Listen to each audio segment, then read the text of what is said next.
வாழ்க்கை நிரந்தரமான தரப்பட்டியல் கொண்டதல்ல. முதலாவதாக ஆரம்பிக்கிறவர் எப்பொழுதும் வெற்றியை முதலாவதாக அடைவதில்லை. உரத்த குரல் என்பதால் மட்டும் ஒருவர் உண்மையில் தலைவராவதில்லை. சீக்கிரமாகவே கிடைக்கும் வெற்றி எப்பொழுதும் அர்த்தமுள்ளதாயிருக்க வேண்டும் என்ற கண்டிப்பும் இல்லை.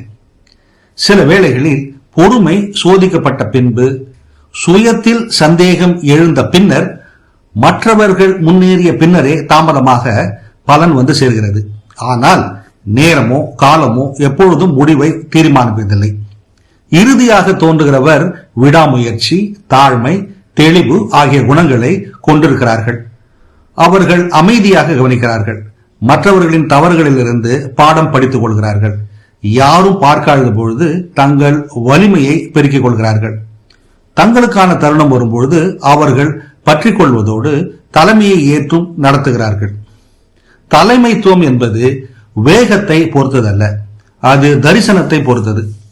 முதலாவது தேர்ந்தெடுக்கப்படுவதை பொறுத்ததல்ல, அவசியம் நேரும் பொழுது ஆயத்தமாக இருப்பதாகும். ஆகவே பின்தங்கி இருப்பதாக நீங்கள் நினைத்தால் தாமதமாக வரும் பலனே மிகவும் வலிமையாக இருக்கும் என்பதை மறந்து போகாதீர்கள். பொறுமையாயிருங்கள், தரையில் நில்லுங்கள்.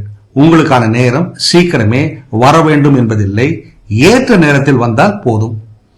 எப்பொழுது பலன் கிடைக்கும் என்பது பற்றி ரொனால்ட் பேட்ரிக் இவ்வாறு கூறுகிறார். இது போன்ற சிந்தனைகளை தவறவிடாதிருக்க தமிழ் பூமர் அபிஷியல் சேனலை சப்ஸ்கிரைப் செய்யுங்கள்.